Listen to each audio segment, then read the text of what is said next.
Self learning के concept पे आज बात करेंगे। और आज मेरी तबीयत ठीक ना होने की वजह से मैक्सिमम ऑनलाइन सेशंस नहीं हो पाए। आपका कोऑपरेशन करने के लिए बहुत बहुत शुक्रिया। मैंने बड़ा अपने आप को रिकलेक्ट किया शाम तक मेडिसिन और ये सब कुछ करके कि मैं वापस आपके सामने आऊं, क्योंकि आप लोग मेरे लिए एक मोटिवेशन का काम करते हैं और इससे मेरी तबीयत से जल्दी से ठीक हो जाएगी। मुझे ऐसा लगा कि एक वीडियो तो कम से कम जरूर देना चाहिए आज। सेल्फ लर्निंग के कॉन्सेप्ट पर बात करना चाह रहे हैं। बहुत सारे लोगों ने बहुत सारी बातें पूछी हैं और इस टॉपिक पे पहले भी मैं कई सारे वीडियोस दे चुका हूं, लेकिन आप बार बार कुछ टॉपिक्स पर सुनना चाहते हैं। ये सेल्फ लर्निंग के कॉन्सेप्ट पे अभी सारी की सारी डिटेल हम लोग डिस्कस करेंगे। आप चैनल को सब्सक्राइब कीजिए, लाइक कीजिए, शेयर कीजिए, पूरी दुनिया में फैला दीजिए। मुझसे कंसल्ट करने के लिए 8168790299 डायल कर सकते हैं। +91 जरूर लगाएं अगर आप इंडिया के बाहर से कॉल कर रहे हैं। बात करते हैं सेल्फ लर्निंग पे। और अगर आप भी किसी टॉपिक पे जानना चाहते हैं जरूर कमेंट सेक्शन में डाल दीजिए। अगर आपका टॉपिक सिलेक्टेबल टॉपिक होता है, एक्सक्लूसिव टॉपिक होता है, उस पर आपको वीडियो तो मिलेगा या फ्री में कंसल्ट करने का मौका भी मिलेगा। और अगर आप काफी टाइम से कंसल्ट करना चाहते हैं और रुके हुए तो जल्दी से कंसल्ट कीजिए, क्योंकि 1 जनवरी से कुछ चार्जेस हाइक होने वाले हैं यहाँ से, तो वो आपको प्रॉब्लम्स हो सकती हैं। इसलिए आप अभी अपने इन सारे कॉन्सेप्ट्स को कंप्लीट कीजिए। सेल्फ लर्निंग क्या होता है? सेल्फ लर्निंग बेसिकली एक ऐसा लर्निंग सिस्टम होता है जो ऑटोमेटिक होता है। यानी आप बच्चे को हर चीज नहीं सिखाते हैं। बच्चा जब पैदा होता है धीरे धीरे अपने एनवायरनमेंट से चीजों को देख करके, एक्सटर्नल एनवायरनमेंट से, इंटरनल एनवायरनमेंट से, आउटडोर एनवायरनमेंट से, इनडोर एनवायरनमेंट से सब कुछ सीखने की कोशिश करता है। एक्सटर्नल एनवायरनमेंट मैंने इसलिए बोला जो बॉडी के बाहर है, इंटरनल जो अंदर है, जैसे भूख की सेंसेशन होती है, प्यास की सेंसेशन होती है, आपको सुसु पॉटी के लिए जाना उसका सेंसेशन होता है, बैलेंस की सेंसेशन होती है, जिनको आप इंटेरोसेप्शन, एक्सटेरोसेप्शन और ये सारी की प्रॉप्रियोसेप्शन सब चीजें आप करते हैं। बहुत ज्यादा टेक्निकल मैं नहीं जाना चाहता उसमें, लेकिन मैं आपको ये बताना चाहता हूँ ये सारी की सारी चीजें जो है आप कंसीडर करते हैं उसमें। तो लर्निंग का क्या कॉन्सेप्ट होता है? बच्चा पैदा होता है, धीरे धीरे धीरे चीजों को लर्न करना शुरू करता है। उसके लिए हम लोगों ने माइलस्टोन्स तय किए हैं कि इस सिस्टमैटिक वे में बच्चा लर्न करेगा। लेकिन जब उस नेचुरल लर्निंग को हम आर्टिफिशियल लर्निंग से सुपर इम्पोज करने की कोशिश करते हैं, तो समटाइम्स हम जो नेचुरल लर्निंग होती है उसको कहीं ना कहीं बार कर देते हैं, उसको कहीं ना कहीं उसमें हर्डल्स पैदा करने की कोशिश करते हैं।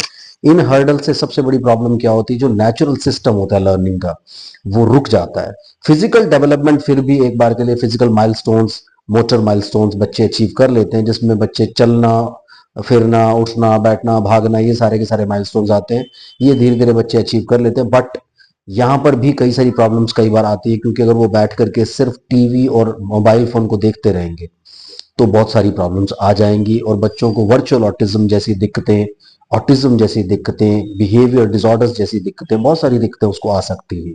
इसलिए बेटर ये होता है कि कम से कम जो चीजें आपके हाथ में है वो चीजें आप कंट्रोल करने की कोशिश करें, ताकि बच्चा सेल्फ लर्निंग पे रहे। अब बात आ जाती है कि बच्चे को अगर वर्चुअल ऑटिज्म की प्रॉब्लम हो गई तो सेल्फ लर्निंग कैसे इंड्यूस करना है। देखिए, सबसे पहले आपको उन कॉन्सेप्ट्स, उन एक्टिविटीज पे काम करना है जो एक्टिविटीज आपके बच्चे को सेंसरी इंटेग्रेशन देती है। सेंसरी इंटेग्रेशन का मतलब ये होता है कि अपनी सेंसेस को इंटेग्रेट करके ब्रेन में जो भी इंफॉर्मेशन जा रहा है उस इंफॉर्मेशन को ब्रेन प्रोसेस करना शुरू करे। यानी जब इंटेग्रेशन मिलेगा तो आपको प्रोसेसिंग भी मिलना शुरू होगा। क्योंकि कई बार आपने देखा होगा ना, ये बच्चों की क्या यूं करके आपको देखते रहेंगे, वो देख रहे हैं, देख क्या रहे हैं कि आपके लिप्स को हिलते हुए देख रहे हैं, वो उससे वो परसीव करना चाहते हैं। या कोई आइटम हम उनको जबरदस्ती बुलाने की कोशिश कर रहे हैं, वो कान से सुन नहीं रहे, आपको फील नहीं कर रहे, चीज को फील नहीं कर, सिर्फ वो देख करके, तो वो एक सेंस को यूज करने की कोशिश कर रहे हैं, तो प्रोसेसिंग उतना अच्छा नहीं मिल सकता। और क्योंकि वो पूरा कोशिश कर ही नहीं रहे तो कैसे प्रोसेसिंग मिलेगा?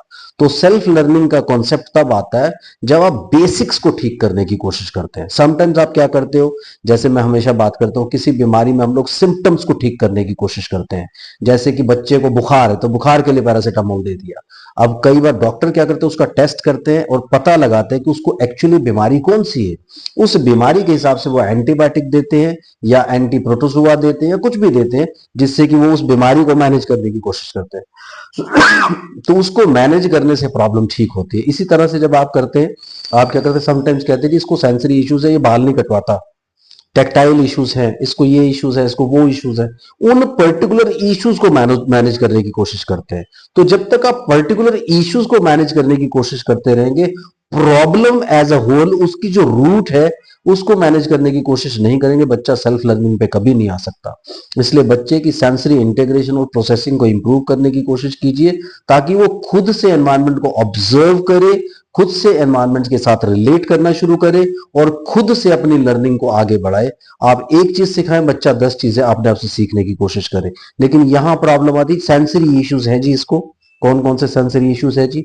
हम जब भी इसको जो है ना देखते हैं, किसी ना किसी टेक्सचर वाली चीजों को हाथ लगाता रहता है, लाइट की तरफ देखता रहता है, स्टिमिंग करता रहता है, वर्बल स्टिमिंग या ऑडिटरी स्टिमिंग करता रहता है, उसके साथ साथ टो वॉकिंग करता रहता है। इसको यानी सेंसरी और बिहेवियर इश्यूज मिला करके वो अलग अलग इश्यूज को हम पकड़ते हैं, उन अलग अलग इश्यूज को हम मैनेज करना शुरू कर देते हैं जी। अभी हम टेक्टाइल स्टिमुलेशन कर रहे हैं, इसका टेक्टाइल स्टिमुलेशन करेंगे, अभी जॉइंट कंप्रेशन करेंगे, बैक कंप्रेशन करेंगे, अभी ये करेंगे, अभी वो करेंगे। इसको अभी क्या है कि ब्रशिंग, सेंसरी ब्रश देने की कोशिश करेंगे।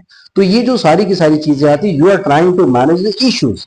तो जब आप इश्यूज को मैनेज करने की कोशिश करते हो, यानी आप बुखार को ठीक करने की कोशिश कर रहे हो, तो बुखार कितनी देर के लिए ठीक होगा? 2 घंटा, 4 घंटा, 5 घंटा, उसके बाद वापस आपको टैबलेट लेना पड़ेगा। अगर आप एक बार एंटीबायोटिक देते हैं तो रूट को ठीक करने की कोशिश करते हैं। इसलिए एक्टिविटीज ऐसी प्लान करें, एक्टिविटीज ऐसी डिजाइन करें कि आप अपने बच्चे के सेंसरी जो इश्यूज हैं उनको ठीक करने के बजाय सीधा आप सेंसरी इंटीग्रेशन को नॉर्मल करें, सेंसरी प्रोसेसिंग को नॉर्मल करें। सिर्फ एक चीज मुझे बताने की कोशिश करें कि अगर आपका बच्चा एक टाइम पे बिल्कुल नॉर्मल था, तो क्या ये सारी की सारी चीजें, auditory stimming, verbal stimming, tactile hyper sensitization, ये सारी की सारी चीजें उसके साथ थी? वो टो वॉकिंग करता था? नहीं करता था। उस टाइम पे वो 100% ठीक था, सारी बातें ठीक थी, क्योंकि सेंसरी इंटीग्रेशन उसके पास थी और सेंसरी प्रोसेसिंग उसके पास थी। तो जब ये चीजें आप बाहर से डेवलप कर देते हैं, ये चीजें उसके पास आ जाती, तो सेंसरी रेगुलेशन हो जाता है। यानी सारा लोड जो है उसके ऊपर, जो सेंसरी ओवरलोड हुआ पड़ा है वो, क्योंकि सेंसेस तो आ रही है, प्रोसेस नहीं हो रही, तो इकट्ठी होती चली जा रही है। तो जब इतनी सारी इनपुट खाली इकट्ठी होती चली जाती है और वो प्रोसेस नहीं कर पाता, उसकी वजह से क्या होता है कि वो कहीं ना कहीं किसी एक सेंस में ज्यादा निकलती है, दूसरी सेंस में कम निकलती है। उसकी वजह से सेंसरी ओवरलोड रहता है और वो सेंसरी डाइट के तौर पर कई सारी चीजें करना शुरू कर देता है। तो बहुत सारी ऐसी चीजें आती हैं जो बहुत टेक्निकल हैं, जिसको लेकर के आप कंफ्यूज हो जाते हैं कि यार हम क्या समझें क्या ना समझे। मेरी ये कोशिश ये रहती है कि मैं आपको बिल्कुल सिंप्लीफाइड लैंग्वेजेस में आपको समझाने की कोशिश करूं, ताकि आप उन चीजों को समझें, उन्हीं चीजों को एग्जीक्यूट करें, उन्हीं चीजों के साथ अपने बच्चे के साथ काम करें और बड़ी जल्दी से अपने बच्चे को 100% नॉर्मल करने की कोशिश करें। अदरवाइज प्रॉब्लम्स पता कहां होती है, आप सब कुछ काम कर भी लेते हैं, लेकिन सब काम करने के बाद भी आपको 100% सेटिस्फेक्शन नहीं मिल सकता, क्योंकि आपने कंप्लीटली एक सेंसरी रेगुलेशन नहीं किया। तो सेंसरी रेगुलेशन करना बहुत इंपॉर्टेंट है, ताकि आप इन सब चीजों के साथ अपने बच्चे के साथ पूरी तरह से एडजस्ट कर सकें और आपका बच्चा एक सेल्फ लर्निंग के ट्रैक पर जाए। मुझे लगता है सेल्फ लर्निंग को लेकर के आपकी जो क्वेरीज हैं वो सेटल हो गई होंगी। कमेंट सेक्शन में कमेंट जरूर डालिए कैसा आपको वीडियो लगा और चैनल को सब्सक्राइब कीजिए। Bye bye.